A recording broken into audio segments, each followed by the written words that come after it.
about what anybody can tell you about politics, to be presidential candidate. I am not desperate to be president of Nigeria. I'm desperate to see Nigeria work.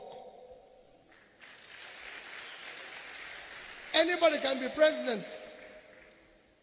Anybody can be anything. If it's working for everybody. If it's not working for anybody. Anybody who tells you it's going to work for him and is doing this, no. It is not working for any Nigerian today. And anybody who tells you he's happy in Nigeria today, tell him that Mr. Obi said he's not a human being. He's an animal. Because nobody is happy when so many people around you are suffering. Nobody is happy when people are dying around you.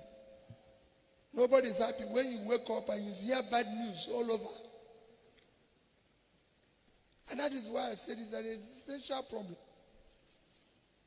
And for me, who happen to be in public life, it is more painful.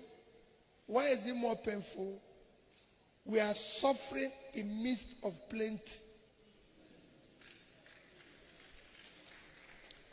Nigeria, Africa have no reason to be poor. We have no reason to be associated with poverty. God in his evening messages gave us everything. Blessed us. Everything we need to be great. But he gave us people like me who are also incompetent, mean, and have refused to work for the people. All of us, so don't exclude any politician. All of us have turned the whole place into a crime scene where people are stealing what they don't need. Because if they need it, it's a different thing. But they don't need it. And I'm telling you authoritative because I have served. So nobody will say Peter Obi is saying what he doesn't know. I know it. And it is important that people understand it. Chairman, I know I'm taking your time, but a few more minutes. I know, and I mean it. And that's why I try to educate those of you who are in church. This is not politics. Yesterday, I was in a book launch in Ogoni. Book launch. Some of you will see it in the TV. And I said to them, we are going to apologize to Niger Delta people whom we have been sharing their money for oil for 20-something, for 50, for 100, without anything to show for it. We must go and apologize to them. Because we wasted everybody's time with their resources. If you go where we get oil from, you will cry. Is this where we got the oil? They have nothing apart from their land that is devastated and spoiled and cannot be used for anything. And we are sharing the money. You go anywhere in the north, today is crime everywhere. But what do I see? Poverty everywhere. You cannot create poverty and be secured. And you look at it everywhere. God gave us oil. He's not helping us. God gave us land. He's not helping us.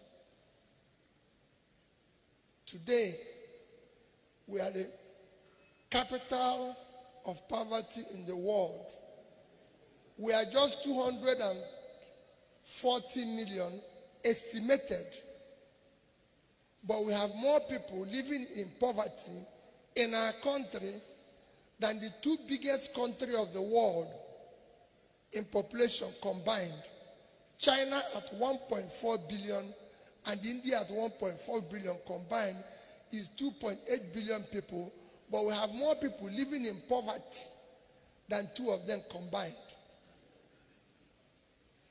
We are among the hungriest country of the world, to the extent that Ukraine, that is at war, you might not know, gave Nigeria grain to fight poverty, to fight hunger. They are at war. And they gave us grain. They gave Nigeria a gift. I'm telling you, everything I hear is documented so you can verify it. They don't show grain, but they're at war. And we are walking around. When the whole of northern Nigeria is about 750 something square kilometers of land, over 25% bigger than Ukraine.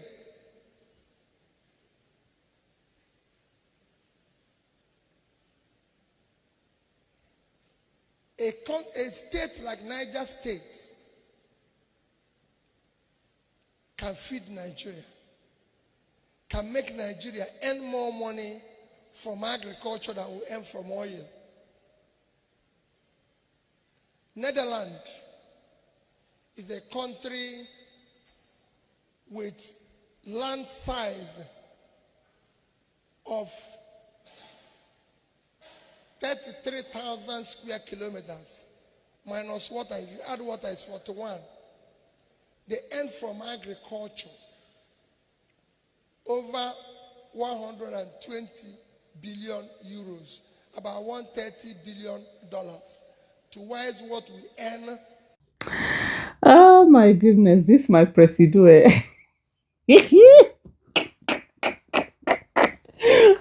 Sometimes you go just talk and boah, you go just give a boah. But on a more serious note, really, uh yeah, as it does make sense. Anybody that looks at Nigeria and you think that, you're happy with what is happening in Nigeria. I mean, even if you're not directly affected, even if you are okay, you're well to do, because of course in every society there are people who are going to be okay no matter what the situation is. There are people who are going to benefit. You need to have an empathy, because if you don't have, even animals have empathy. Animals have empathy. They have, even they, you can't you we won't call it humanity because they are not human, but they have something. Even they, that you should feel for another person. You should feel for people. You should feel how people are suffering. It's not normal. There's nothing normal about the suffering in Nigeria. You go out of Nigeria, you go to even small African countries. They, they're doing way better than we're doing. I think basic.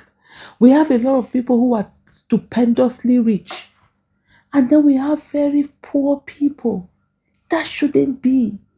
There should be a level of sanity, that, a level of the kind of livelihood that people have, a decent kind of livelihood that people have. Not this thing that we have here, and every day, every people are celebrating the mediocrity, people are celebrating the failure, people are happy to tell you that they are now using garden egg to cook instead of tomato. Why are you accepting of that? Why is it that you want to accept the wrong thing? Does it make sense in any way? Does it? God,